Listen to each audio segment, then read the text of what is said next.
Hello, friends. This is Storyman. This time, I would like to share some of my favorite humorous poems with you. I hope you'll enjoy them, and please remember that they are intended to be humorous. They will make fun of various parts of life, but I don't think they are mean-spirited. The first one is The Wonderful One-Hoss Shay by Oliver Wendell Holmes.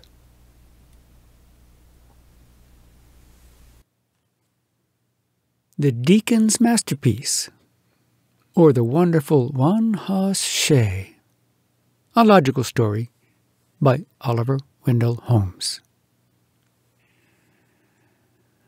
Have you heard of the wonderful one-hoss shay? That was built in such a logical way it ran 100 years to a day. And then, of a sudden, but stay, I'll tell you what happened without delay. Scaring the parson into fits, frightening people out of their wits. Have you ever heard of that, I say? 1755. Georgius Secundus was then alive. Snuffy old drone from the German hive. That was the year when Lisbon town saw the earth open and gulp her down, and Braddock's army was done so brown, left without a scalp to its crown. It was on the terrible earthquake day that the deacon finished the one-hoss shay. Now, in building of chaises, I'll tell you what, there is always somewhere a weakest spot. In hub, tire, felloe, in spring or thill, in panel or crossbar, or floor or sill, in screw, bolt, thorough brace, lurking still, finding it somewhere, you must and will. Above or below, or within or without, and that's the reason beyond a doubt. A chaise breaks down, but doesn't wear out. But the deacon swore, as deacons do, with an I do vum or an I tell you, he would build one shay to beat the town, and the country, and all the country round. It should be so built that it couldn't break down. For, said the deacon, 'tis mighty plain that the weakest place must stand the strain, and the way to fix it, as I maintain, is only just to make that place as strong as the rest. So, the deacon inquired of the village folk where he could find the strongest oak that couldn't be split, nor bent, nor broke. That was for spokes, and floor, and sills. He sent for lancewood to make the thills. The crossbars were ash from the straightest trees. The panels of white wood that cuts like cheese, but lasts like iron for things like these.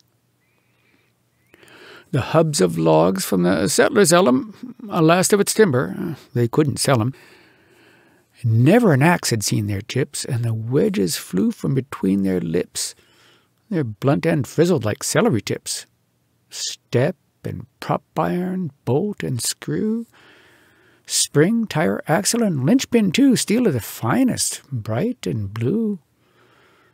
Thoroughbrace, bison skin, thick and wide, boot, top, dasher from tough old hide, found in the pit when the tanner died. That was the way he put her through. There, said the deacon, now she'll do. Do? I tell you, I rather guess she was a wonder, and nothing less. Colts grew horses. Beards turned gray. Deacon and deaconess dropped away. Children and grandchildren, where were they? But there stood the stout old one-hoss shay as fresh as on Lisbon earthquake day. 1800, it came and found the Deacons Masterpiece strong and sound. 1800 increased by 10, handsome carriage, they called it then. 1820 came, running as usual, much the same. 30 and 40 at last arrive, and then come 50 and 55. Little of all we value here wakes on the morn of its 100th year without both feeling and looking queer. In fact, there's nothing that keeps its youth, so far as I know, but a tree and truth. This is a moral that runs at large. Take it. You're welcome. No extra charge. 1st of November, the earthquake day. There are traces of age in the one-horse Shay, a general flavor of mild decay, but nothing local, as one may say. There couldn't be, for the deacon's art had made it so like in every part that there wasn't a chance for one to start. For the wheels were just as strong as the thills, and the floor was just as strong as the sills, and the panels just as strong as the floor, and the whippletree neither less nor more, and the back crossbar as strong as the fore, and spring and axle and hub encore. And yet, as a whole, it is past a doubt, in another hour it will be worn out. 1st of November, 55. This morning the parson takes a drive. Now, small boys, get out of the way. Here comes a wonderful one-horse Shay, drawn by a rat-tailed ewe-necked bay. Hut up, said the parson. Off went they. The parson was working his Sunday's text, had got to 50 and stopped perplexed at what the Moses was coming next. All at once the horse stood still. Close by the meeting house on the hill, first a shiver and then a thrill, then something decidedly like a spill, and the parson was sitting upon a rock. At 9:30 by the meeting house clock, just the hour of the earthquake shock. What do you think the parson found when he got up and stared around? The poor old chaise in a heap or mound, as if it had been to the mill and ground. You see, of course, if you're not a dunce, how it went to pieces all at once. All at once and nothing first, just as bubbles do when they burst. End of the wonderful one-horse Shay. Logic is logic, that's all I say.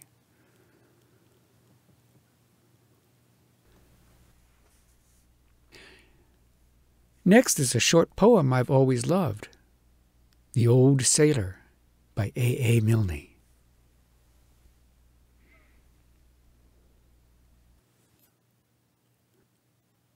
The Old Sailor by A. Milne.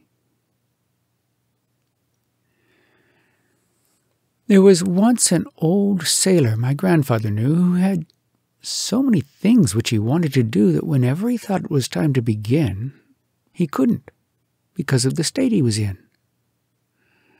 He was shipwrecked and lived on an island for weeks, and he wanted a hat, and he wanted some breeks, and he wanted some nets, or a line and some hooks, for the turtles and things which you read of in books.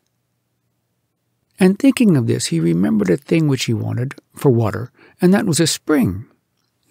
And he thought that to talk to he'd look for and keep, if he found it, a goat, or some chickens and sheep.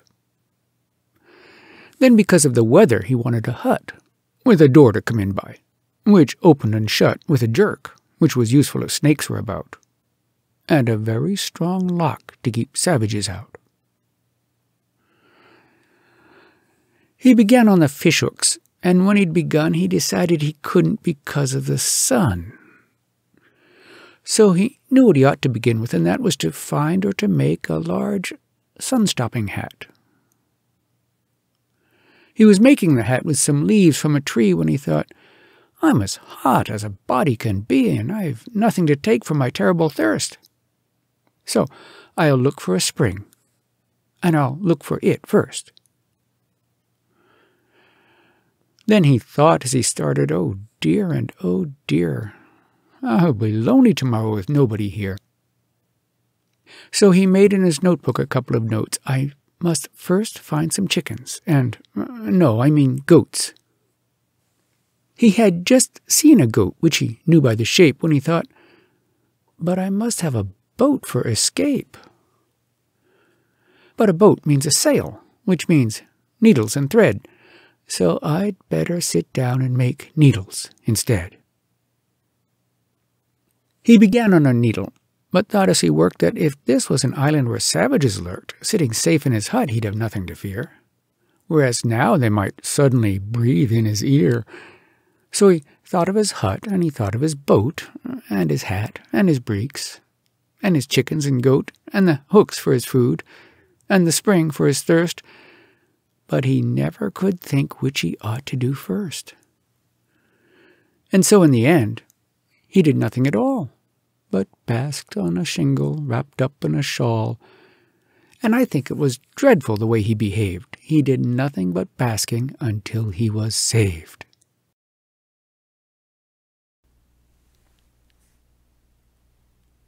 I feel like that sailor sometimes.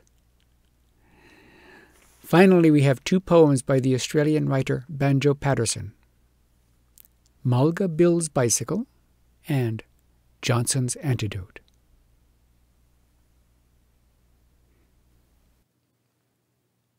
Mulga Bill's Bicycle by Banjo Paterson. 'Twas Mulga Bill from Eaglehawk that caught the cycling craze. He turned away the good old horse that served him many days. He dressed himself in cycling clothes, resplendent to be seen, and hurried off to town and bought a shining new machine. And as he wheeled it through the door with air of lordly pride, the grinning shop assistant said, "Excuse me, can you ride?" "See here, young man," said Mulga Bill. "From Walgett to the sea, from Conroy's Gap to Castlereagh, there's none can ride like me. I'm good all round at everything, as everybody knows. Oh, though I'm not the one to talk. I hate a man that blows. But riding is my special gift, my chiefest sole delight. Just ask a wild duck, can it swim? A wildcat, can it fight? There's nothing clothed in hair or hide or built of flesh or steel. There's nothing that walks or jumps or runs on axle, hoof, or wheel, but what I'll sit while hide will hold and girths and straps are tight. I'll ride this here 2-wheeled concern right straight away at sight." 'Twas Mulga Bill from Eaglehawk that sought his own abode, that perched above the Dead Man's Creek beside the mountain road. He turned the cycle down the hill and mounted for the fray, but ere he'd gone a dozen yards, it bolted clean away. It left the track, and through the trees, just like a silver streak, it whistled down the awful slope towards the Dead Man's Creek. It shaved a stump by half an inch. It dodged a big white box. The very wallaroos in fright went scrambling up the rocks, and wombats hiding in their caves dug deeper underground as Mulga Bill, as white as chalk, sat tight to every bound. It struck a stone and gave a spring that cleared a fallen tree. It raced beside a precipice as close could be. And then as Mulga Bill let out one last despairing shriek, it made a leap of 20 feet into the Dead Man's Creek. 'Twas Mulga Bill from Eaglehawk that slowly swam ashore. He said, "I've had some narrow shays and lively rides before. I've rode a wild bull round a yard to win a 5-pound bet, but this was the most awful ride that I've encountered yet. I'll give that 2-wheeled outlaw best. It's shaken all my nerve. To feel it whistle through the air and plunge and buck and swerve. It's safe at rest in Dead Man's Creek. We'll leave it lying still. A horse's back is good enough henceforth for Mulga Bill."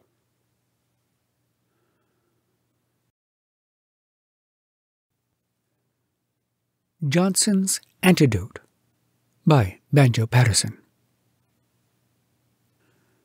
Down along the Snakebite River, where the overlanders camp, where the serpents are in millions, all of the most deadly stamp, where the station cook in terror nearly every time he bakes, mixes up among the doughboys 6 poison snakes, where the wily free selector walks in armor-plated pants and defies the stings of scorpions and the bites of bulldog ants, where the adder and the viper tear each other by the throat.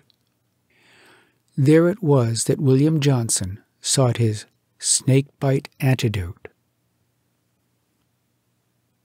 Johnson was a free selector, and his brain went rather queer, for the constant sight of serpents filled him with a deadly fear.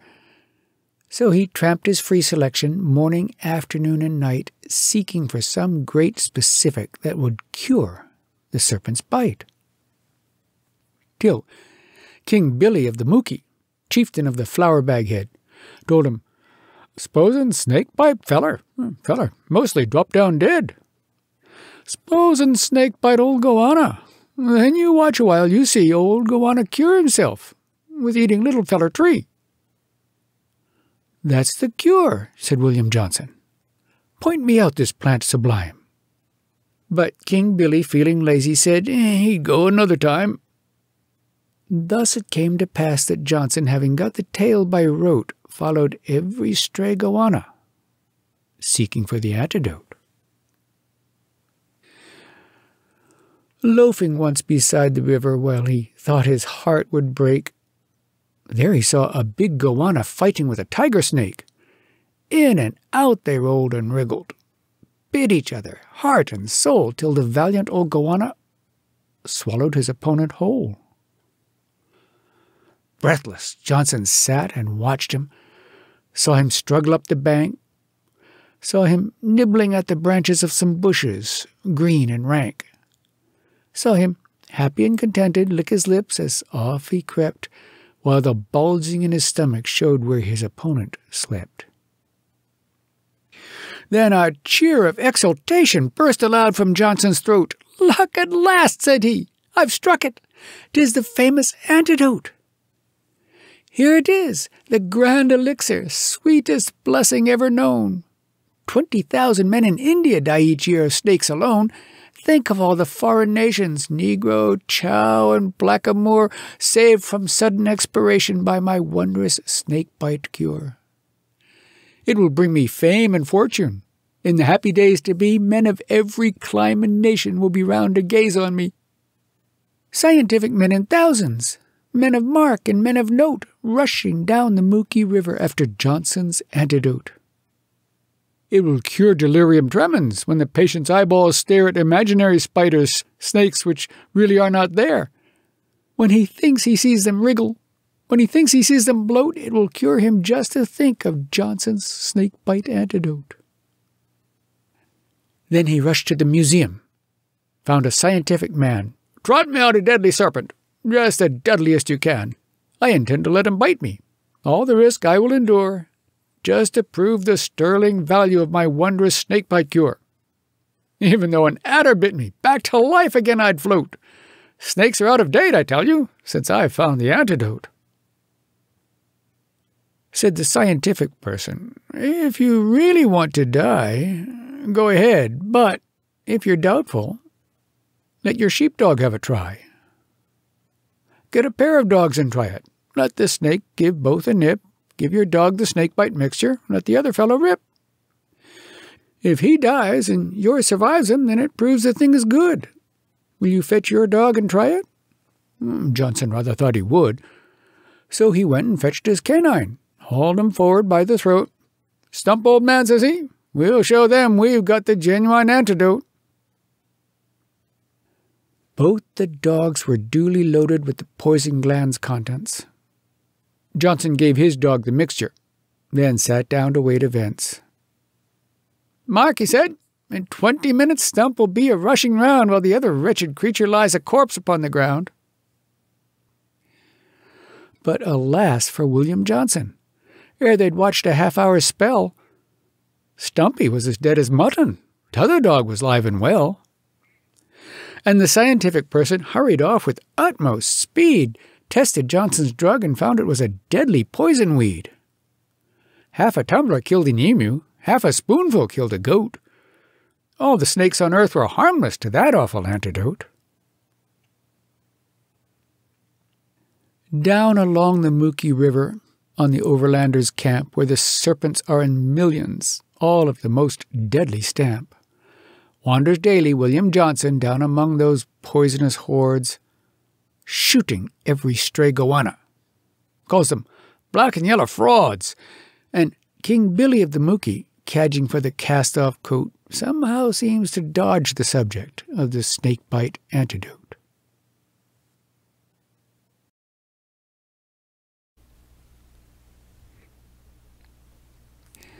Join me again for more stories. I'll see you next time.